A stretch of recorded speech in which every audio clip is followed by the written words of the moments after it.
አላህና መልእክተኛው ሰለላሁ ዐለይሂ ወሰለም ዝም ያሉበትንም ነገር ዝም እንላለን። ይሄው ምንን ይመስል አህባሾች የሚያነሱት ጥያቄ አለ ብያቸዋለሁ አይደል? ዛሬ ላንሳው። እሱ ምንድነው? አላህ አርሽን ከመፍጠሩ በፊት የት ነበር ይሉናል አይደል? ኢማም አልቡኻሪ ረሂመሁላህ ረህመተን ዋሲዓ ኪታባቸው የመጨረሻው አርስት ምን ይባላል? ኪታቡ ተውሂድ ይባላል። እዛ ላይ እያንዳንዱ ዛሬ የጥመት ቡድኖች የሚያመጡት በሽታ በጠቅላላ በሐዲስ በቁርአን ህክምና ተሰጥቶታል።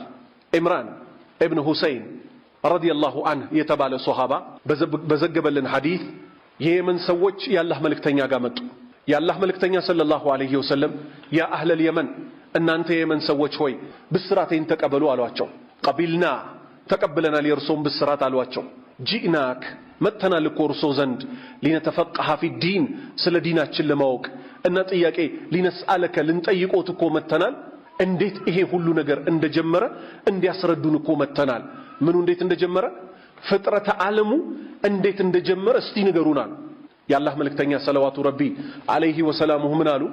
ካነ አላሁ ወለም የኩን ሸይኡን መዐሁ አላህ ብቻውን ነበረ ከሱም ጋር ምንም ነገር አብሮት አልነበረም አሉ። ይሄ የማን ንግግር ነው ወንድሞቼ? የማን ንግግር ነው? የረሱል ሰለላሁ ዐለይሂ ወሰለም አላህ ብቻውን እንደነበር ከሱ ጋር ምንም አብሮት እንዳልነበር ነገሩ። ከዛስ አላለቀም ሐዲሱ። ቀጥታ ምን አሉ? ወካነ አርሹሁ ዐለል ማ የአላህ አርሽ እኮ ከውሃው በላይ ነበር አሉ። ከሰባት ሰማይ በላይ ውሃ እንዳለ ከውሃው በላይ የአላህ አርሽ እንዳለ ተነግሮናል። ግልጽ ነው አይደለ? እዚህ ድረስ እቺን ያዙልኝ። አንድ አርሽ ፍጡር ነው? አዎ ፍጡር ነው። ቀለም ፍጡር ነው? አዎ ፍጡር ነው። በሌላ ሐዲስ የአላህ መልእክተኛ ሰለዋቱ ረቢ ዐለይሂ ወሰላሙሁ ምን አሉ? መጀመሪያ አላህ የፈጠረው ቀለምን ነው አሉ። በሌላ ዘገባ አርሽን ነው አሉ። አያጣላንም፣ አጸደቅ አይደለ? ልመጣላችሁ ነው። ቀለሙን ጻፍ አለው። ቀለምን ምን ልጻፍ አለ? እስከ የውመል ቂያማ ድረስ የሚከሰተውን ነገር ጻፍ አለው። አላህ ያወቀው የሁን ዕውቀቱ እንዳለ በቀለሙ ተጻፈ። ቀለሙም ደረቀ፣ መጽሐፉም ተዘጋ። አልጨረስንም። አርሽን ከመፍጠሩ በፊት የት ነበር አይደል ያሉት? አርሽን እንደፈጠረ ቀለምን እንደፈጠረ ብቻውን እንደነበር ከሱ ጋር ምንም አብሮት እንዳልነበርና ከዛስ አርሹ ከውሃው በላይ እንደነበር እስካሁን የተናገርኩት የማን ንግግር ነው? የረሱል። ስለዚህ ልንቀበል ነው የሚገባው። ሱረቱ ሰጅዳ ላይ ደግሞ ምን አለ አላህ? ኸለቀ ሰማዋቲ ወልአርድ ፊ ሲተቲ አያሚን ثم استوى على العرش ጨረስን በቃ። ሰባት ሰማይ ሰባት ምድርን በስድስት ቀን ውስጥ ፈጠራቸው። ثم ማለት ምን ማለት ነው? ከዛ ማለት ነው። ኢስተዋ የበላይ ሆነ፣ على العرش ከአርሹ በላይ የበላይ ሆነ። እሺ ኢስተዋ የምትለው ቃል ጋር ነው አሁን ጠቡ የተፈጠረው። እኛ የጥንቱን እምነት ምናምነው ሰዎች ምን አለ?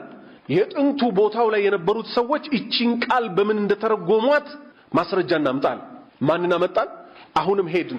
የሙስሊሞች ብቸኛ ሁሉ ዑለማ የተስማማበት ከቁርአን ቀጥሎ ሰሂህነቱ የተረጋገጠው ቡኻሪ ነው አይደለም? ቡኻሪ ላይ እዚሁ ቦታ ላይ ስለ ኢስተዋ ሲነገር አቡል አሊያ ማናቸው? አቡል አሊያ ታቢዒ ናቸው። ታቢዒዎች የማን ተማሪ ናቸው? የሷሃባዎች። አቡል አሊያ የማን ተማሪ ናቸው? የአብዱላህ ኢብኑ አባስ ተማሪ ናቸው። አብዱላህ ኢብኑ አባስ ነብዩ ሰለላሁ ዐለይሂ ወሰለም ልጅ እያሉ ነብዩ ሽንት ቤት ባሉበት የውዱ ውሃ ይዘውላቸው ሄዱ። የስቲንጃ ሲወጡ እቅፍ አድርገው መረቋቸው። አላህ ሆይ ዲንን አስገንዝበው የቁርአንን ትርጉም አስረዳው አሉ። ተከሰተ ሄዱ። አብዱላህ ኢብኑ አባስ ያስተማሯቸው አቡል አሊያ እቺ ኢስተዋ የምትለዋን ቃል ቡኻሪ በዘገቡልን ምን ብለዋል? አላ ወርተፈአ የበላይ ሆነ ከፍ አለ ብለው። ስለዚህ አላሁ ስብሓነሁ ወተዓላ ሁሉን ነገር ከመፍጠሩ በፊት ብቻውን ነበር። ከዛስ ቀለምን ወይንም አርሽን ፈጠረ። አርሹ ከውሃው በላይ ነበረ። እዚህ ድረስ ፍሰቱ መጣረ። ሰባት ሰማይን ሰባት ምድርን ፈጠረና ከዛ በኋላ ከአርሹ በላይ ጌታችን ምን ሆነ? ከፍ አለ፣ የበላይ ሆነ። ይሄን ማመን ከኛ ይጠበቃል አይጠበቅም? መሃል ላይ ሌላ ታኮ ማስቀየሻ መጠየቅ ይቻላል? ሰይጣን ካልሆነ በቀር ሰውየው እኔን ማን ፈጠረኝ? አላህ። አባቴን ማን ፈጠረው? አላህ። አደምን ማን ፈጠረው? አላህ።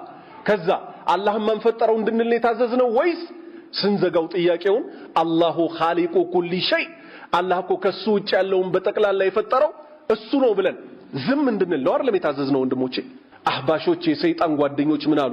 አርሽን ከመፍጠሩ በፊት የት ነበራሉ? እነሱ ዘንድ ትልቁ ጥያቄ ይሄ ነው። እኛ እንጠይቃቸዋለን። እናንተ ዝም በሉ፣ ውስጣችሁ ያለው የሰይጣን መንፈስ አይውጣ። ከናንተ በላይ ምርጥ የሆኑት ሷሃባዎቹ ናቸው፣ ታቢዒዮቹ ናቸው፣ አትባኡ ታቢዒን ናቸው። አንዳቸው ይሄን ጥያቄ አላነሱትም። እኛ አርራህማኑ ዐለል አርሺ እስተዋ ስንል ከቁርአን ይዘን ነው፣ የሷሃባዎችን ቃል ይዘን ነው።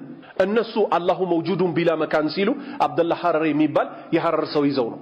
የሐረር ሰው ያው አረብም እኮ አይደለም። ሐታ አረብ ቢሆን እንቀበላለን እንዴ ወንድሞቼ? አንቀበልም እኮ ሐታ አረብ ቢሆን። ስለዚህ ኢንተቢሁ የዲን ጉዳይ በጥልቀት ነው ሊታወቅ የሚገባው። እነሱ ግን በየአደባባዩ በየመስጂዱ ይሄንን የተበላሸ አቂዳቸውን ይሰብካሉ።